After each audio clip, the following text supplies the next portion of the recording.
BBC একটা মিথ্যার একটা কি ইনস্ট্রুমেন্ট ওটা করতে হচ্ছে। ওর জন্মের ঠিক নাই, সেজন্য ও বলতে পারে এখানে কেউ মারা যায়নি। ওর যদি জন্মের ঠিক থাকে, আমি চ্যালেঞ্জ দিলাম, তাহলে ও বাংলাদেশের এই বেইমানি করতে পারে না, এবং বাংলাদেশে কোনো মিডিয়া তার কোনো কভারেজ দেওয়া উচিত না, কারণ হচ্ছে জাতীয় বেইমান, মির্জাফরের চেয়ে বেইমান। কত বড় অগাসিটি, রক্তের সব দাগ ছিল, ফায়ার ব্রিগেড নিয়ে এসেছে, পানি দিয়ে সেটা ধোয়ালেন। লিগাল প্রসিডিউরের মধ্য দিয়ে এটাকে উৎসাহিত করা হচ্ছে, উৎসাহ দেওয়া হচ্ছে, প্রমোট করা হচ্ছে। চাঁদাবাজি যেখানে হয় সেখানে লিগাল কোনো প্রসিডিউর মেনটেন করা হয় না। এটা অনেকেই অনেক নামে এটাকে ডাকেন। এটাকে আমি নাম দিয়েছি চাঁদাবাজির লিগাল ভার্সন। এই সর্বদলীয় ঐক্যটা একটা জায়গা থেকে আমরা দেখতে পাই আর কি, একটা জায়গায়, সেটা হচ্ছে এই যে ভাগ বাটোয়ারা করে খাওয়া। 3 মাসের মধ্যেও আইন শৃঙ্খলা পরিস্থিতির যে খুব একটা উন্নতি হয়েছে এটা বলার খুব একটা সুযোগ নেই। আমাদের মাননীয় স্বরাষ্ট্রমন্ত্রী, যার উপরে প্রধান দায়িত্ব হচ্ছে আইন শৃঙ্খলা পরিস্থিতি ঠিক করা, তিনি আসলে কতটুকু আইন শৃঙ্খলা নিয়ে অবগত বা এটা নিয়ে কনসার্ন আমরা জানি না।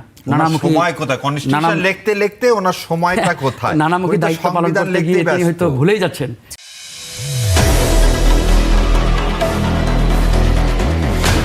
সেদিন আমার সৌভাগ্য হয়েছিল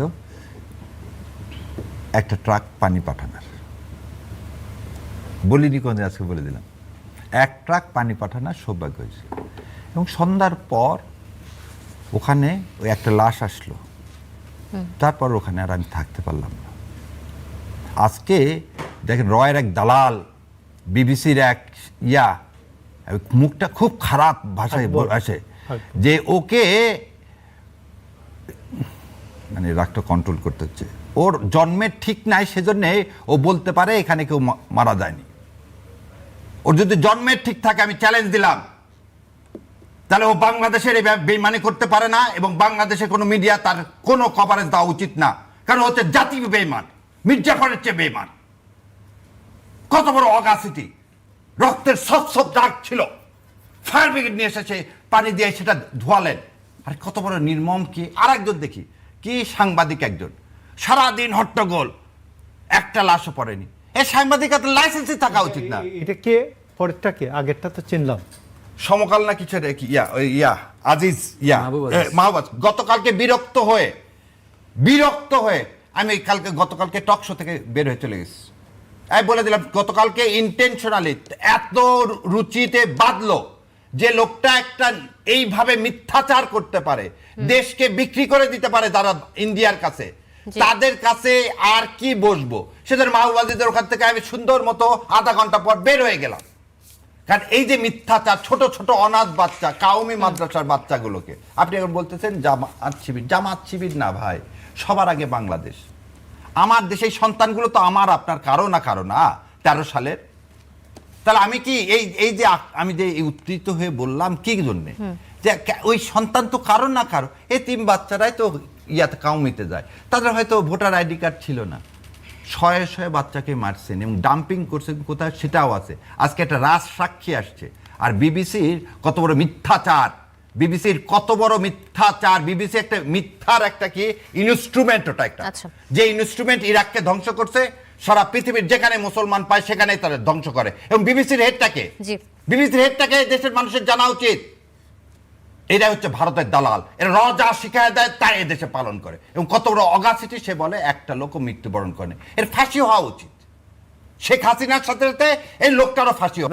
ASM শাহরিয়ার কবির, এই বিষয়ে জামাত নেতাদেরও আসলে গরুর হাটের ভাগ বসাতে চেষ্টা করছে, কিন্তু শক্তিতে পারছে না, এমন অভিযোগ আসছে। এ বিষয়ে আপনার মন্তব্য কি? ধন্যবাদ আপনাকে, আপনার মাধ্যমে আপনার টিভির সমস্ত দর্শকদেরকে সালাম এবং শুভেচ্ছা। গরুর হাট, কুরবানি হাটের ইজারাদার, এটা একটা নিয়ম আছে। সে নিয়মটা হচ্ছে যে লোকাল সেলফ গভর্নমেন্ট যারা থাকেন, পৌরসভা হোক, মিউনিসিপ্যাল কর্পোরেশন হোক, তারা জেনারেলি টাকাটা পেয়ে থাকেন, এবং এই টাকাটা পাবলিক পারপাসে খরচ করা হয়। দলীয় সরকার আসলেই, আবার বলে দিচ্ছি, দলীয় সরকার আসলেই এই ইজারাটা দলীয় ছেলেপেলেকে দেওয়া হয়। এটা হচ্ছে চাঁদার আর একটা রূপ,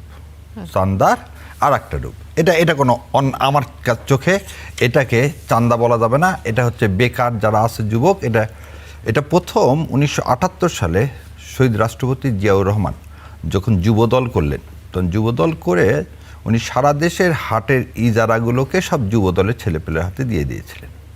তার একটা লজিক ছিল। একটু এক সেকেন্ড 30 সেকেন্ড কারেকশনটা হচ্ছে এখানে যুব সংস্থাকে দেওয়া হয়েছিল। যুব সংস্থা আলাদা আরেকটি বিষয়, যুবদল আর যুব সংস্থা একটু আলাদা জিনিস। আমি একটু বলে দিই, তারপর আপনি বলেন ভাই। না আমি বলছি। আচ্ছা, আপনি কারেক্ট করে দিয়েছেন।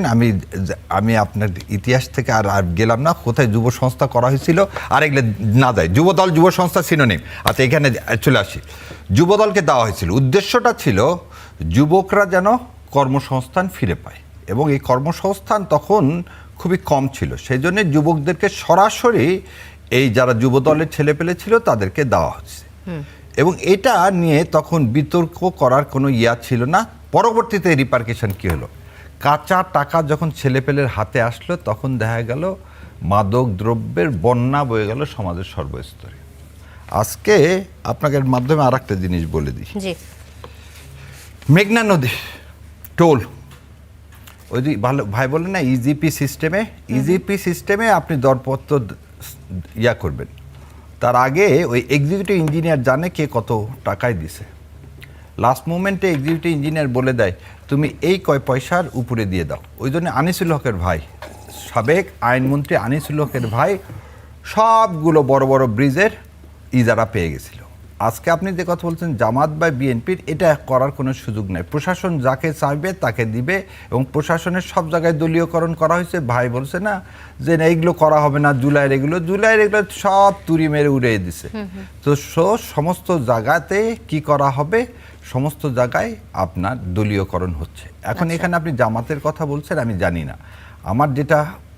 আমার যেটা ব্যক্তিগত অভিজ্ঞতা সেটা হচ্ছে চাঁপাইনবাবগঞ্জে জামাতে ইসলামের বোধহয় একজন আছে, এমপি আছে, এবং এমপি সাহেব চাবেন তার এলাকার সর্বোচ্চ কি হোক, ট্যাক্সটা আদায় হোক, এবং কোরবানি হচ্ছে সবচেয়ে বড় হাটে যেটা ট্যাক্স কালেকশন হয় লোকাল সেল গভর্নমেন্টে। তাহলে ওই টাকা দিয়ে কি হবে, লোকাল সেল গভর্নমেন্টের পৌরসভা, ওখানে তো সিটি কর্পোরেশন নাই, চাঁপাইনবাবগঞ্জের পৌরসভা ওই টাকাগুলো দিয়ে তাদের উন্নয়নমূলক কাজ করতে পারবেন। তো এই ক্ষেত্রে যদি জামাত ওখানে প্রতিযোগিতায় যায়, আমার ধারণা প্রতিযোগিতা করার জামাতের কোনো সুযোগ নাই।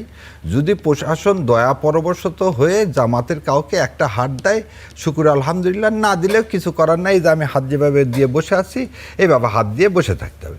কারণ সব কিছু সবার আগে বিএনপি, এটাই বাস্তবতা, এটা মেনে নিতে হবে। ব্যবসায়ীদের যে সিন্ডিকেটের অভিযোগ উঠছে, এটা আসলে দলীয় নেতাদের হাতেই রয়েছে। এটা হাতে এটাই ছিল, আছে, খালি দিয়া না, মিডিয়া থেকে শুরু করে সব কিছু। এটা আমার বক্তব্য না, শফিকুর রহমান বলছে, মাহমুদুর রহমান বলছে, সবাই বলছে। রাতারাতি সব এখন আওয়ামী লীগ থেকে সব এখন বড় বিএনপি হয়ে গেছে। এদের এই ভুল পাল্টা না, ঠিক হাটের ব্যাপারেও তাই হবে। ওই দিকে যা দেখবেন যে যা হাট চালা নিচ্ছে তারা এখন নতুন নব্য বিএনপি, তার আগে আওয়ামী লীগ ছিল। আচ্ছা, জি, ধন্যবাদ ব্যারিস্টার এস ফারুক হাসান। সিলেটের সাদা পাথর লুটপাটের কথা আপনাদের মনে আছে, বিএনপি জামাতের এই সিন্ডিকেটের কথাটা বললাম। এক্ষেত্রে সর্বদলীয় ঐক্য কেন হয়? জনস্বার্থে তো আমরা কোনো সর্বদলীয় ঐক্য দেখি না। এটা ঠিক বলছেন। আসলে মানে বাংলাদেশে এই সর্বদলীয় ঐক্যটা একটা জায়গা থেকে মানে আমরা দেখতে পাই আর কি, একটা জায়গায়। সেটা হচ্ছে এই যে ভাগ বাটোয়ারা করে খাওয়া। সেটা হতে পারে আপনার এই হাট বাজার, কিংবা ওই পাথর, কিংবা কয়লা, বিভিন্ন জায়গায় দেখতে পাই না। হ্যাঁ, এই জায়গাতে আমরা আসলে মানে আমরা বিতর্ক খুব একটা কম দেখি, বিভাজন কম দেখি। এখানে ভাগ বাটোয়ারা করেই সমঝোতার মধ্য দিয়েই মানে চলে আর কি। তো যাই হোক, আসলে এখন পর্যন্ত এই যে হাট বাজার কিংবা কুরবানির গরুর হাটকে নিয়ে যে ধরনের তথ্যগুলো আমরা গণমাধ্যমে দেখতে পাচ্ছি, এটা আমাদের দেশের জন্য কারোর জন্যই মঙ্গলজনক না।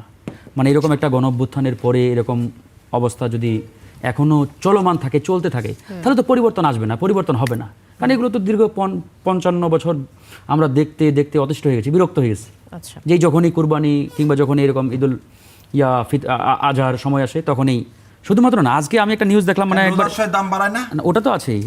মানে আপনি পুঁজি করেন সব সময় একটা উৎসবকে, মানুষের উপর দিয়ে সেটা জবাই করে দেন। আজকে আপনি দেখেন, আজকে দেখলাম যে চট্টগ্রাম থেকে কুরবানির পশু নিয়ে একটা ট্রাক ঢাকার দিকে আসছিল, সম্ভবত কুমিল্লার এলাকাতে। ট্রাক থামিয়ে সন্ত্রাসীরা সবগুলো গরু লুট করে নিয়ে গেছে প্রকাশ্যে, দিবালোকে। চিন্তা করে দেখেন, মানে শুধুমাত্র ওই যে হাট বাজারেই সীমাবদ্ধ না, একই সাথে রাস্তাঘাটে এই যে হানাহানি, এই যে চাঁদাবাজি, গরু লুট করা, এগুলো তো বন্ধ হয় নাই। এই জায়গাতেই আসলে বাংলাদেশের যে আইন শৃঙ্খলা পরিস্থিতি, এটা কেমন, কোন পর্যায়ে, তারও কিন্তু একটা বড় ধরেন যে ফিচার আমাদের সামনে মানে উঠে আসে। আজকে দেখেন সরকার দায়িত্ব নেওয়ার প্রায় 2.5 থেকে 3 মাস, 3 মাসের মধ্যেও আইন শৃঙ্খলা পরিস্থিতির যে খুব একটা উন্নতি হয়েছে এটা বলার খুব একটা সুযোগ নেই। আমাদের মাননীয় স্বরাষ্ট্রমন্ত্রী, যার উপরে প্রধান দায়িত্ব হচ্ছে আইন শৃঙ্খলা পরিস্থিতি ঠিক করা, আচ্ছা। তিনি আসলে কতটুকু আইন শৃঙ্খলা নিয়ে অবগত বা এটা নিয়ে কনসার্ন আমরা জানি না। তিনি এখন নানামুখী সময় কোথায়, কনস্টিটিউশন লিখতে লিখতে ওনার সময়টা কোথায়, নানামুখী উনি তো দায়িত্ব পালন সংবিধান করতে লিখতেই গিয়ে তিনি হয়তো ব্যস্ত। ভুলেই যাচ্ছেন যে দেশে আইন শৃঙ্খলা পরিস্থিতি যে এটাকে ঠিক করতে হবে, উন্নত করতে হবে। বিভিন্ন জায়গায় গোলাগুলি হচ্ছে। আজকে বোধহয় সম্ভবত ঢাকার কোন একটা এলাকায় দেখলাম মহাখালীতেই একজন যুবককে গুলি করে হত্যা করা হয়েছে। তো প্রতিনিয়ত এই খবরগুলো কিন্তু আমাদের চোখের সামনে আসছে। তো এগুলো নিয়ে যদি আসলে সরকার কনসার্ন না থাকে, সিরিয়াস না হয়, তাহলে সামনে তো ডে বাই ডে এটা আরও ডিটোরিয়েট করবে, খারাপের দিকে যাবে। আপনারা ইউনিট সরকারকে গালি দেন, এতদিন গালি দিয়ে আসছেন। জি। হ্যাঁ, ইউনিট সরকার যে জনগণের পক্ষে ভালো কাজ করেছে সবগুলো, তা আমি বলতে চাই না, কিন্তু ইউনিট সরকারের চাইতে যে আপনারা বেটার ভালো, এটা তো প্রমাণ দেখাতে হবে। যখন আপনি তার থেকে বেটার দেখাবেন যে এই যে ইউনিট সরকার এই ডেভেলপ করতে পারে নাই, তাদের আমলে এই ছিল, আজকে তার থেকে আমরা এই যে বেটার উন্নতিটা করতে পেরেছি, তবেই না জনগণ আপনাকে বাহবা দিবে। আর চিফ ইঞ্জিনিয়ার সাহেব রাত্রেবেলা খালি যা ব্যাগ দিয়ে আসে, যে ব্যাগ দিয়ে আসে, আর ওই ব্যাগের আবার আর ডবল ব্যাগ যায় হচ্ছে ওবায়দুল কাদেরের বাসায়। একদম এই তো আপনি আমি নাম ধরে একদম প্রমাণ সহ বলে দিলাম। কি করছিলেন? ইভিএম করছিলেন না? তো ইভিএম এ যেখানে টিপ দেন খালি নৌকায় যায়। ধানের শীতে টিপ দিবেন নৌকা, কলসিতে টিপ দিবেন নৌকা। তারপর আরো আছে, শোনেন, আল্লাহ মাফ করে বলি, ওবায়দুল কাদেরের কাছে যা বলা হতো কি লাগবে। Barrister S M Shahriar Kabir, আপনি যদি বলেন যে ঠিক কি কারণে অন্য দলের নেতাদের মধ্যে টেন্ডার ড্রপ করার বিষয়টি আসেনি বা তারা দেয়নি, কেন উইথড্র করে নিয়েছিল?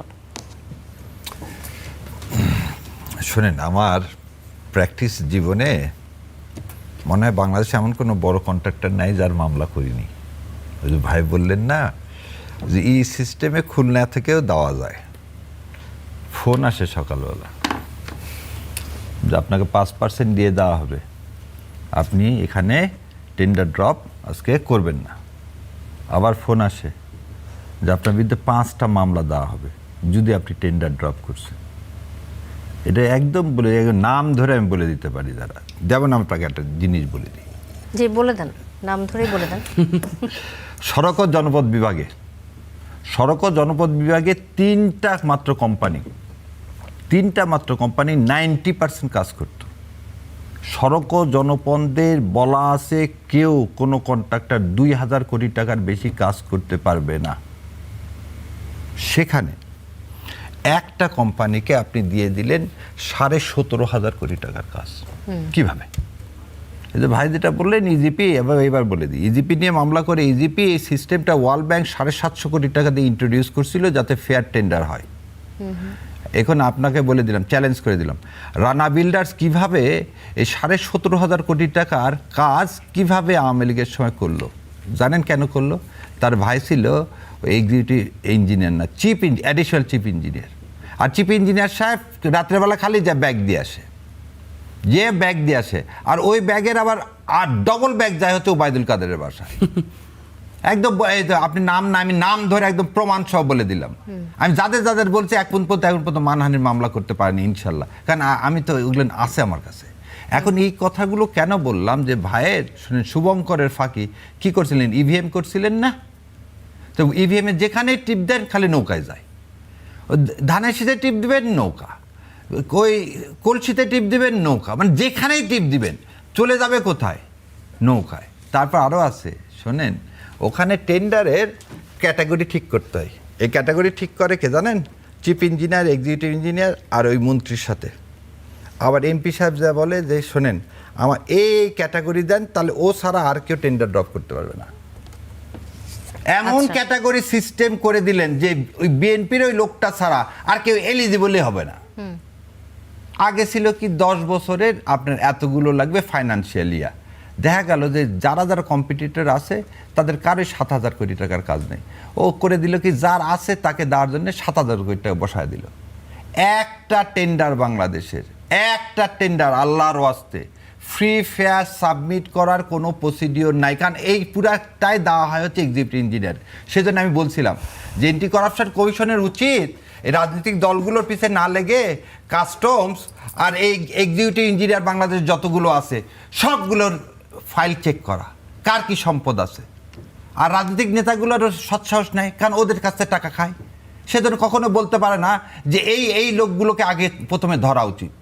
যে যতগুলো এক্সিকিউটিভ ইঞ্জিনিয়ার আছে আমি চ্যালেঞ্জ করলাম যে তাদের যদি এন্টি কারাপশন কমিশন কালকেই নামে একটারও চাকরি থাকবে না। কারণ এই এলজিডি, এই roads and highways, I do agree. আপনার সাথে এগ্রি করলাম। এই যে দুইটা ডিপার্টমেন্ট এবং ওবায়দুল কাদের, আল্লাহ এখানে মানে আল্লাহ মাফ করে বলি, ওবায়দুল কাদেরের কাছে যা বলা হতো কি লাগবে। এবার আরো একটা বলে দিই, আমাদের দেশের ব্যবসায়িক কোন জায়গায় নেমে গেছিল। এক কোম্পানি আমি চিনি, হঠাৎ করে দেখি সেই কোম্পানির সিইও অ্যাপয়েন্ট করলো একজন বোনকে। কি ব্যাপার, বোনকে অ্যাপয়েন্টমেন্ট করলেন কেন? বলো ওবায়দুল কাদের সাহেব ওনাকে বলছে উনি যদি অ্যাপয়েন্টমেন্ট দেন সিএ হিসাবে তাহলে এই কাজটা পাওয়া যাবে। আচ্ছা, তাহলে যদি আপনারটা এই ওয়ার্ল্ড ব্যাংক যে ইজিপি সিস্টেম করে দিল, আপনি ইভিএম করলেন 22,000 কোটি টাকা দিয়ে, এগুলো দিয়ে কোনো কিছু হবে না যতক্ষণ পর্যন্ত সরকার নিজের স্বচ্ছ না থাকবে। তো ঠাকুর ভাই যেটা বললো, শুভঙ্করের মধ্যে তিলের ওই ইয়ার মধ্যে সিন্ডিকেট হবে কেন? প্রথম কথা হচ্ছে সিন্ডিকেট হবে কেন? একই সাথে 3 জায়গায় যখন টেন্ডার হয় তখন টেন্ডার বাক্সের যে ম্যানুয়াল নিয়ন্ত্রণ, এটা খুব কঠিন। প্রথম কথা হচ্ছে যে এখন বাংলাদেশে ই টেন্ডার বলে একটা নীতি প্রচলিত আছে এবং কোনো এক জায়গায় টেন্ডার না, টেন্ডারটা ওইখানকার সংশ্লিষ্ট কমিশনার, বিভাগীয় কমিশনার এখানে হবে, ডিসির এখানে তো হবেই, এবং সংশ্লিষ্ট সিটি কর্পোরেশন বা পৌরসভা যদি থাকে বা থানা পরিষদ থাকে সেখানে হবে। নাম্বার 2 হচ্ছে যে আপনি ই টেন্ডার যখন হয় তখন ইজারা মূল্য কমালো না বাড়ালো এটা তো বিষয় না, বিষয় হচ্ছে আমি ওইখান থেকে কত প্রফিট করতে পারবো সেইটার উপর টেন্ডার মূল্য হবে, টেন্ডার মূল্যটা এইভাবে হবে। তো সেই ক্ষেত্রে আপনি যে অভিযোগটা এনেছেন, আপনি তো এইটাকে ভাইয়েরা কি জানি একটা বলেন যে প্রশ্নের গর্ভে যে প্রশ্ন থাকে, তো আমি এই মুহূর্তে শব্দটা ভুলে গেছে, তো সেইখানে আপনি তো একটা প্রশ্ন, আপনি সিন্ডিকেট হবে কেন? প্রথম কথা হচ্ছে সিন্ডিকেট হবে কেন? আপনি তো বলছেন যে সরকারের মানে সিন্ডিকেট হয়ে আছে, সরকারের মদত ছাড়া কি সিন্ডিকেট সম্ভব কিনা? আপনি প্রথম কথা হচ্ছে সিন্ডিকেট হবে কেন? সিন্ডিকেটই না, সিন্ডিকেটের সমূলে উৎপাটন করবে গভর্নমেন্ট। আচ্ছা, সহযোগিতা তো পরের কথা, আপনি সমূলে সিন্ডিকেট উৎপাটন করবে। এই জন্য বাংলাদেশে মানুষ গণ অভ্যুত্থান করেছে, কোনো সিন্ডিকেট বাজি হবে না। গরুর হাটের টিজারার ব্যবসা কোনো সময় করি নাই, এই বিষয়ে আমি বলতে পারবো না ভাই। তবে আমি বলবো যে যদি সিন্ডিকেটের কোনো গন্ধ পাওয়া যায়, ওই সিন্ডিকেটের 23 মেরে দেন। আসলে দেখুন, এই যে চাঁদাবাজি বা এই হাটের ইজারাকে নিয়ে যে সকল নিয়োগ, এগুলো শুধু আজকেই হচ্ছে বিষয়টা এমন না, দীর্ঘদিন ধরে এই প্রথাটা চলে আসছে। এজন্য আমি এই যে ইজারাকে কেন্দ্র করে যে নিউজগুলো আসছে, এটা অনেকেই অনেক নামে এটাকে ডাকেন, এটাকে আমি নাম দিয়েছি চাঁদাবাজির লিগাল ভার্সন। চাঁদাবাজি যেখানে হয় সেখানে লিগাল কোনো প্রসিডিউর মেনটেন করা হয় না। ধরেন আপনার মাসেল পাওয়ার আছে, ম্যান পাওয়ার আছে, আপনার পলিটিক্যাল পাওয়ার আছে, আপনি ধরেন যে একটা গাড়ি থামিয়ে চাঁদা আদায় করলেন, রাস্তাঘাটে, ব্রিজে, কালভার্টে যেখানে খুশি সেখানে চাঁদা আদায় করলেন, মানে লিগাল কোনো প্রসিডিউর মেনটেন করা হয় না। আর এই যে জায়গাটাতে গরুর কুরবানির হাট বা বাজার, এগুলোতে একটা প্রসিডিউর মেনটেন করে চাঁদাবাজিটা তারা করে। কি প্রসিডিউর মেনটেন করে? ওই যে আমার ভাই মুশারফ সাহেব বললেন যে ইজিপি মানে অনলাইন প্রসিডিউরের মধ্যে দিয়ে এখন কিন্তু টেন্ডার ড্রপ করা হয়, যেটা আগে সরাসরি বাক্সে ফেলা হতো, এখন বাক্সে ফেলার আর কোনো সুযোগ নাই, যেহেতু ওই বাক্সে ফেলাকে কেন্দ্র করে ইতিপূর্বে মারামারি, হানাহানি, কাটাকাটি অনেক হয়েছে। এই জন্য সরকার একটা অনলাইন সিস্টেম এখানে ডেভেলপ করেছে যে অনলাইনের মাধ্যমে তোমরা থ্রো করো। তাহলে প্রবলেমটা কোথায়? প্রবলেমটা কিন্তু আরেক জায়গায়। প্রবলেমটা হচ্ছে যেহেতু ওই প্রসিডিউর যারা মেনটেন করে, যারা ম্যানেজমেন্টের দায়িত্বে, এরা প্রত্যেকেই রুলিং পার্টির সাথে কোনো না কোনোভাবে কানেক্টেড, জড়িত। তারা আগে থেকেই জানিয়ে দেয় যে অমুক টেন্ডারের রেট হচ্ছে এটা, তার মানে তুমি ওই রেট থেকে সামান্য কিছু বাড়িয়ে টেন্ডারটা ড্রপ করো।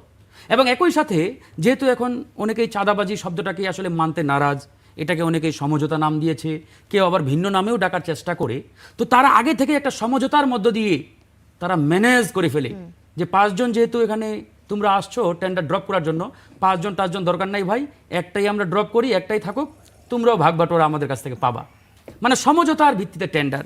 যেমন আপনি দেখেন ঢাকা শহরের মধ্যে সবচেয়ে বড় গরুর হাটটা কিন্তু বসে টঙ্গীতে, গাজীপুরের টঙ্গী। এই টঙ্গী বাজারের টেন্ডার এবার ড্রপ করেছে একজন মাত্র ব্যক্তি, মানে একটা টেন্ডার মাত্র ড্রপ হয়েছে। এবং কে করেছে? টঙ্গী থানা বিএনপির সভাপতির আপন ভাই, তিনি হচ্ছে এই টেন্ডার ড্রপ করেছেন একজন। দেখেন, ভেরি ইন্টারেস্টিং, যেখানে একটা বাজারে একাধিক টেন্ডার ড্রপ হওয়ার কথা, মানে একদিক দিয়ে সরকার হিউজ অ্যামাউন্ট অফ রাজস্ব আদায় থেকে তারা কিন্তু এখানে বঞ্চিত হচ্ছে, আরেক দিক দিয়ে এই যে চাঁদাবাজিটাকে লিগাল প্রসিডিউরের মধ্য দিয়ে এটাকে উৎসাহিত করা হচ্ছে, উৎসাহ দেওয়া হচ্ছে, প্রমোট করা হচ্ছে। এখান থেকে ফিরে আসতে হবে। এখন এখানে আপনি প্রশ্ন করলেন যে এখানে সরকারি দল একই সাথে বিরোধী দলের নামেও কিন্তু নিউজ আসছে, যেটা আমার ভাই ব্যারিস্টার শাহরিয়ার সাহেব ইতিমধ্যে বলার চেষ্টা করেছেন তাদের অ্যাঙ্গেল থেকে আর কি। তো যাই হোক, এটা যেই করুক, সরকারি দল